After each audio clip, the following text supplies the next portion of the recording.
Bom dia, pessoal. Aqui é a doutora Gabriela. Hoje a gente vai falar um pouquinho sobre a síndrome da alienação parental, que pode não parecer, mas é uma coisa muito comum. Pra gente que atua na área de família, na área de infância e juventude, a gente vê isso acontecendo com muita frequência. Então tem uma lei que regulamenta, a alienação parental, que é a Lei 12.318 de 2010. É uma lei bem curtinha, tem mais ou menos 11 artigos. E essa lei fala que o ato de alienação parental é aquele que interfere na formação psicológica da criança ou do adolescente. Então, na maioria das vezes isso é causado pelos genitores, né?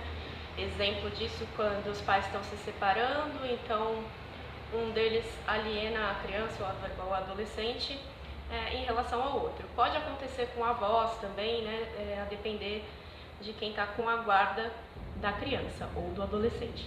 Mas o mais comum é que aconteça com os pais.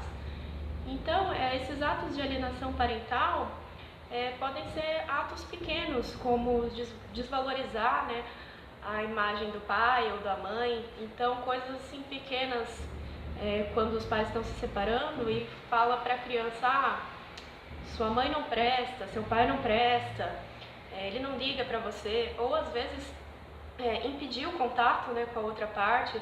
Às vezes o pai liga e a mãe fala: seu pai não ligou, ele não tá nem aí para você. Então esse tipo de coisa pode acontecer de ambos os lados, a depender de quem fica com a guarda da criança.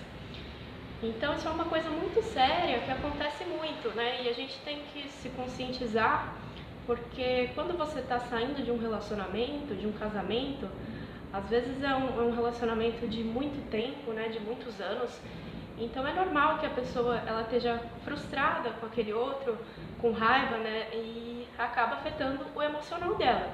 Mas a gente não pode deixar que isso interfira na relação com o filho, porque o seu relacionamento ele pode ter acabado, mas o seu filho ele vai estar ali com aquele vínculo com você para sempre. Então o que a gente vê muito são pais usando daquela criança, daquele adolescente, como objeto para jogos psicológicos um com o outro. Isso é importante que não aconteça, porque aquela criança ela não tem culpa do relacionamento que não deu certo. E a lei prevê punições para esse caso, desde uma advertência até multa, inversão ou alteração da guarda. Então o juiz pode, se for constatada que houve realmente aquela alienação parental, o juiz pode determinar que aquela guarda seja alterada para uma guarda compartilhada, ou pode tirar a guarda de um dos genitores e passar para o outro, entre diversas medidas. Também ele pode fixar o domicílio do menor, da criança ou do adolescente, porque muitas vezes a mãe ou o pai se muda a fim de dificultar a convivência com o outro, Então isso não pode acontecer. Então assim, já aconteceu diversas vezes de eu presenciar casos assim. Às vezes os pais eles querem se divorciar, só que tem aquela confusão, Eles acham que independente do que aconteceu com eles, eles podem afastar a criança, e não é bem assim,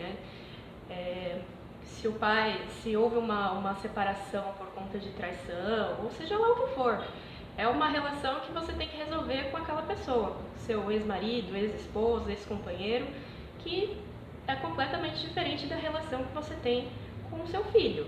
Então, eu acho que é importante a gente pensar, a respeito disso, porque é uma coisa que causa muita dor, e afeta, o psicológico da criança, ainda mais dependendo da idade que ela tiver, porque aquilo vai afetar no seu desenvolvimento. E a lei fala que é um direito fundamental, da criança a convivência familiar saudável. E tanto no Estatuto da Criança e do Adolescente, como na Constituição, ela assegura que a criança tenha convivência com seus genitores, com a mãe e com o pai. Como eu já expliquei em outro vídeo sobre a questão da pensão e da visita, que eram coisas completamente diferentes, E o pai tem o direito de visitar a criança, ainda que ele esteja separado da mãe, que não esteja pagando pensão, é um direito dele. Aliás, eu diria que é mais um direito da criança até, né? Ela tem todo o direito de conviver com ambos os pais, né? Então, é mais ou menos isso. Qualquer dúvida, vocês podem postar nos comentários que a gente responde.